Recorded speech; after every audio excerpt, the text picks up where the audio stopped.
সমন্বয়কদের ডাইনে বামে আগে পিছে সব দিকে কিন্তু এখন শত্রু দাঁড়িয়ে। কেন বলছি?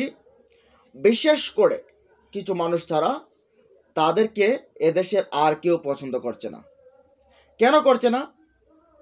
যখন কেউ এগিয়ে যেতে চায়, আমাদের বাংলাদেশের অভ্যাস, ওই যে বাংলাদেশে খেলা হয়েছে হাডুডু খেলা, তাদেরকে পিছ থেকে টেনে ধরতে হবে, এটাই হচ্ছে মূল বিষয়।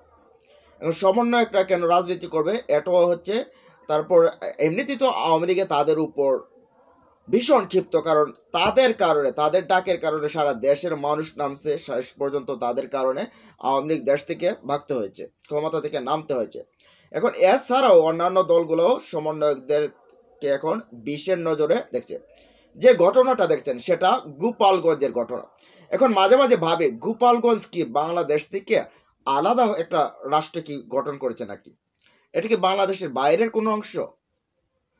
এখানে কোনো শৃঙ্খলা বা কোনো নিয়ম নীতি কাজ করছে না, কোনো কিছু তোয়াক্কা হচ্ছে না।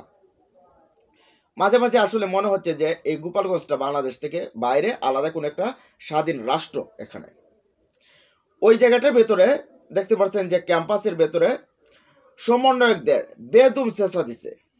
কারা দিছে?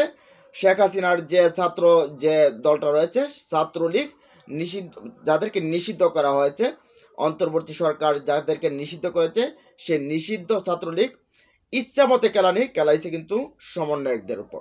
আমরা বিভিন্ন জায়গায় দেখি সমন্বয়কদের উপর কেলানি কিন্তু হয়, সেটা ছাত্রলীগের হয় বা অন্যান্যরাও হয়, কিন্তু প্রায় জায়গায় দেখা যায় যে ছাত্রলীগের হাতে এই সমন্বয়করা কেলানি খায়।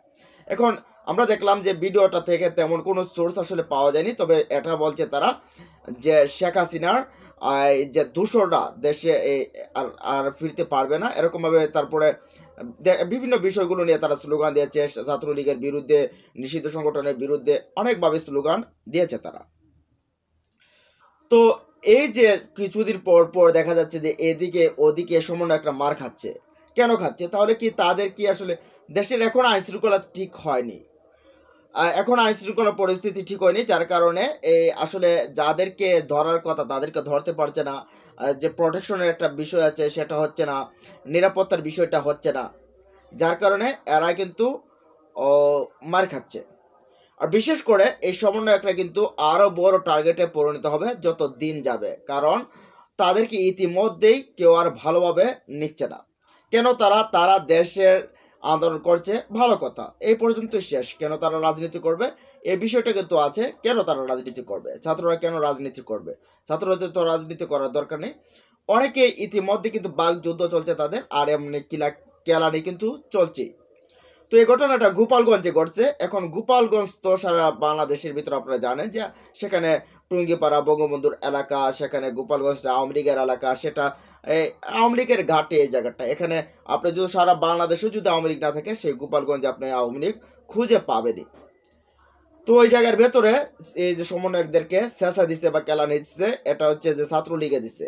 এখন কোন বা কিভাবে আসছে, তারা কিভাবে ঢুকছে বা কার ছদ্মবেশে, সেটা ঠিকভাবে আসেনি, হয়তো বা পরবর্তীতে আসবে। তো আলটিমেটলি বিষয়টা হচ্ছে যেটা মিলিয়ে জিলিয়ে যাই বলেন না কেন, যে সব মিলিয়ে যে এখনও আসলে ছাত্রলীগ তাদের অস্তিত্বের জানান দিতে চাচ্ছে। মাঝে মাঝে আমরা জটিকা মিছিল দেখি তাদের এখানে ওখানে, কিন্তু জটিকা মিছিল দিচ্ছে। তো ওই যে সমন্বয়কদের কেলিয়ে কিন্তু যে তারা জানান দিচ্ছে যে আমরা শেষ হয়ে যায়নি, আমরা আছি, আমরা কিন্তু জেগে উঠবো, কোনো সময় একটা বিস্ফোরণ ঘটাবো, এমনটা কিন্তু। তো এখন আমরা আসলে আওয়ামী লীগের সময়কার যে সময়টায় প্রশাসনের যে একটা মুভমেন্ট ছিল, আমরা যখন পাহাড়ে সন্ত্রাসীদের সাথে এই যে যখন এক সংঘর্ষ হয় সেনাবাহিনী, তখন সেনাবাহিনী ওখানে যায়, তারপর পুলিশের যায়, পুলিশের আইজিপি তৎকালীন সময়ে বেনজির আহমেদ, তখন বেনজির আহমেদ বলছিল যে আমরা কি মনে করছো, তোমাদেরকে যদি মাটির নিচে গিয়ে লুকাও তাহলে আমরা 30 মিনিট সময় লাগবে টেনে টেনে মাটির নিচ থেকে পর্যন্ত তুলে বের করানো। এমন পুলিশ ছিল। গুম, কথায় কথায় গুম হয়ে যেত, রাত্রে গুম হয়ে যেত। এই বিষয় ওকে একটু ঠিকভাবে কথা বলা যেত না, ধরে আনতো, কিন্তু এখন আর এটা নাই। তো আসলে সংস্কারের প্রয়োজন, এটা করাটা ভালো না। এটার কারণেই কিন্তু আওয়ামী লীগের এই অবস্থাটা হয়েছে। তবে এই বিষয়টা না, বিষয়টা হচ্ছে যে এই যে ছাত্রলীগের হাতে কেলানি খাইছে যে সমন্বয়করা, শুধু ছাত্রলীগ না, আবার সমন্বয়করা কেলাকেলি হচ্ছে, আবার অন্য অন্য দলগুলোর কাছ থেকে, বিএনপির কাছ থেকে, ছাত্র দলের কাছ থেকে কেলানি খায় মাঝে মাঝে। তো এখন কেন তারা বিশের নজরে পরিণত হলো? তো যাই হোক, ওখানে আসলে প্রশাসন কি স্টেপ নেবে এটা পরবর্তীতে জানা যাবে।